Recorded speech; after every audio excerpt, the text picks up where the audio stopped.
नमस्कार, मैं हूं संजय सोनवनी। ये वीडियो इसलिए बना रहा हूं कि हम हिंदुओं को यानी कि बहुजनों को यानी कि गैर ब्राह्मणों को चीखने, चिल्लाने की, रोने की, अपने दुर्भाग्य पर, सांस्कृतिक अपहरण पर आक्रोश करने की बड़ी बुरी आदत है। मगर हमें वर्तमान में क्या हो रहा है और हमारी संस्कृति का हमेशा के लिए कैसे अपहरण हो रहा है, ये समझने की बुद्धि नहीं रही है। 14 सितंबर को सांस्कृतिक मंत्री प्रहलाद पटेल जी ने संसद में एक समिति की पुनर्घोषणा की।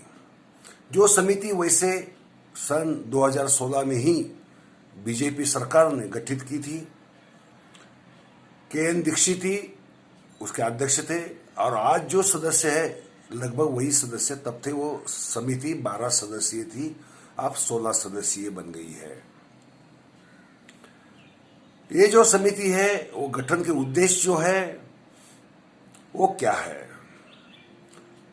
उद्देश्य है कि हिंदुस्तान का यानी भारत का पिछले 12,000 वर्षों का इतिहास फिर से नए ढंग से पुनर्लिखित किया जाए। इतिहास के संशोधन के मुख्य मुद्दे क्या है? मुख्य मुद्दे यह है कि आर्य कहाँ के थे, यहाँ के मूल निवासी और आर्य इनका जैविक संबंध क्या था, ऋग्वेद का काल एग्जैक्टली क्या था, महाभारत रामायण जैसे ग्रंथ हुए उसकी काल निश्चिति की जाए। संस्कृत भाषा, वैदिक भाषा, इसका नए सिरे से अस्तित्व जो था उसको वापिस लिखा जाए। देखिए, ये मुख्य उद्देश्य इस समिति के गठन के पीछे है। ये समिति इतिहास का, पिछले 12,000 साल के इतिहास का पुनर्लेखन करेगी और ये जो नई शिक्षा नीति बनी है वो शिक्षा नीति के तहत अध्ययन क्रम में ये इतिहास लाया जाएगा, ऐसा भी प्रहलाद पटेल जी ने कहा है। आप इसका अर्थ समझने की कोशिश कीजिए।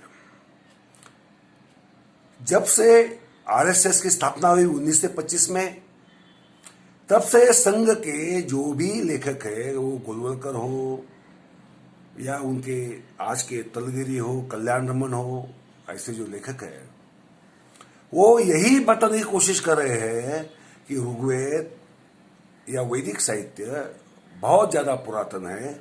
वैदिक आर्य यहाँ के ही थे। सिंधु संस्कृति का निर्माण इन्हीं वैदिक आर्यों ने किया और यहाँ की जो धर्मधारा है, हिंदू धर्मधारा जो है, वो वैदिक धर्मधारा से उत्पन्न हुई है। ये जतलाने की कोशिश हो रही है, मगर वो एक ढंग से गैर सरकारी लेवल पर प्रचार प्रसार किया जाता था, वो गैर सरकारी लेवल पर। मगर इस समिति का उद्देश्य है कि इसका सरकारी प्रमाणीकरण किया जाए और लोगों को वही इतिहास बताया जाए जो संघ कहने की कोशिश कर रहा था। अभी 12,000 वर्ष ही क्यों? वैसे भारत का, भारतीय उपखंड का इतिहास कम से कम 80,000 साल पुराना है।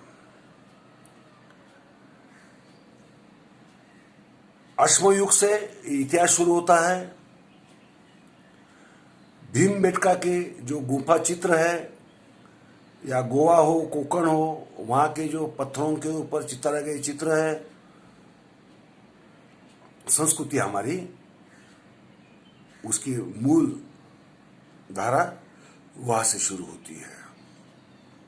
सिंधु पूर्व जो उत्खननों में पुरातत्व विदों को जो मिला है, तब की संस्कृति सुफलंता विधि, शिव शक्ति, योग, वृक्ष पूजा, पितृ पूजा, नदी पूजा, पर्वत पूजा, यानी कि प्रतीक पूजा के रूप में अस्तित्व में थी।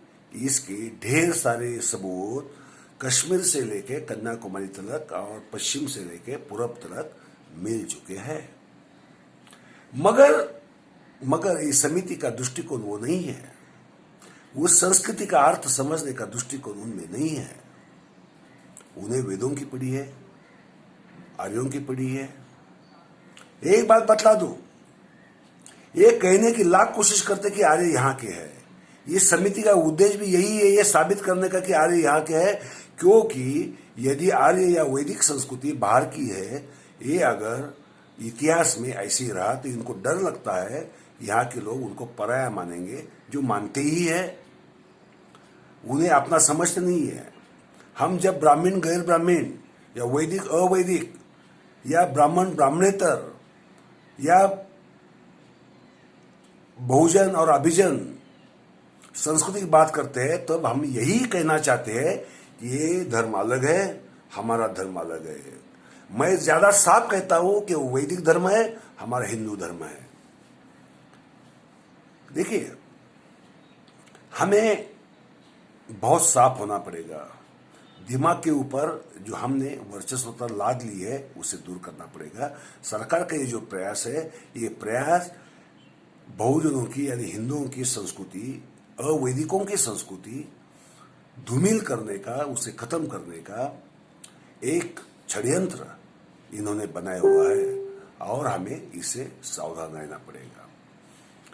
हमारी शिव शक्ति युक्त पुरातन संस्कृति, योग की संस्कृति, समन संस्कृति, जिनसे दो धर्म निकले, बौद्ध हो या जैन हो, आजीवक भी हो, ये जो त्याग के, अहिंसा के धर्म निकले समन संस्कृति से, और शिव शक्ति के रूप में लोगों ने सृजन का, सुफलनता का एक अपना आराध्य देखा, उसका पूजन किया। आज भी ग्राम देवताओं के रूप में हो, यक्ष देवताओं के रूप में हो, हमारे कुल देवताओं के रूप में हो, हम उस संस्कृति को जतन किया है। वो हमारी हिंदू संस्कृति है। वेदों की संस्कृति भारत की संस्कृति कभी थी ही नहीं, मगर जतलाने की यही कोशिश बार बार की जाती है कि ये सब वेदों से उत्पन्न हुआ। ये जो समिति गठित की गई है, उसका उद्देश्य भी उन्होंने साफ साफ कहा है, साफ साफ कह दिया है उद्देश्य में ही, कि उन्हें आखिर साबित क्या करना है। उन्हें साबित यही करना है कि आर्य कहाँ के थे। जिस नाम का वंश कभी अस्तित्व में था ही नहीं, उस वंश की इन्हें अभी भी पड़ी है। वेद, खासकर वे ऋग्वेद, जो अफगानिस्तान में लिखा गया 80-90%, ये ऋग्वेद ही साबित करता है, अवेस्ता भी साबित करता है।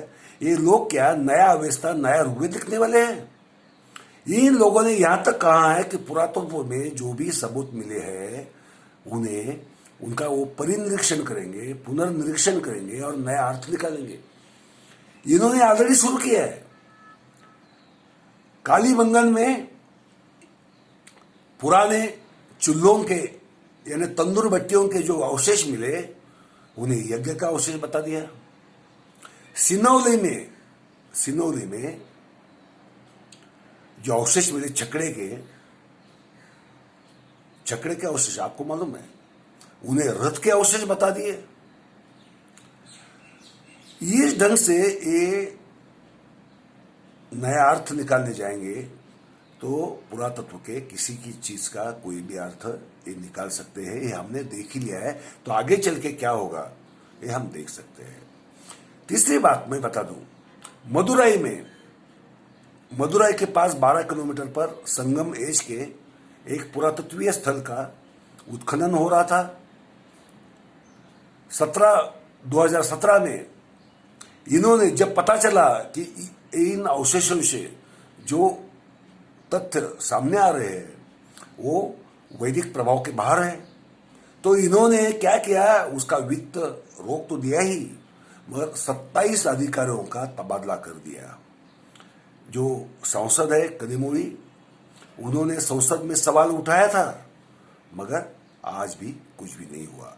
इसका मतलब यह है दोस्तों, आपकी जो संस्कृति है, मेरी जो संस्कृति है, जिसे मैं हिंदू संस्कृति कहता हूं, जैनों की संस्कृति कहता हूं, बौद्धों की संस्कृति कहता हूं, उसे नष्ट करने के प्रयास पहले निजी स्तर पर आरएसएस कर रही थी, अब सरकारी स्तर पर यही काम होने वाला है, जो होकर रहेगा। और किसी ने आवाज भी नहीं उठाई। मुझे दुर्भाग्य इस बात का लगता है, दुख इस बात का होता है कि हम लोग सिर्फ रोने धोने के लायक है, सीना पीटने के लायक है। हमें इतनी अकल नहीं आती कहां विरोध करना चाहिए, ये समझ में नहीं आता। हम आज भी कंगना वगैरह इनकी फालतू बातों में उलझे हुए हैं। उसके लिए हमारे पास वक्त ही वक्त है, हमारी अक्ल वहां हम दिखाते हैं, मगर जो संकट है उसकी तरफ हमारा ध्यान नहीं है, क्योंकि ये अध्ययन क्रम में आएगा। हमारे कल बच्चे ये सीखेंगे, वैदिकों का इतिहास सीखेंगे।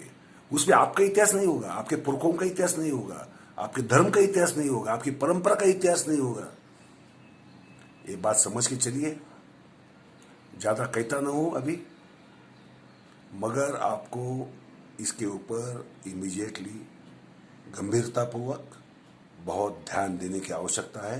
ये समझ के चलिए। ये मेरा आह्वान है, विनती है और मेरा आक्रोश है, ये समझिए। धन्यवाद।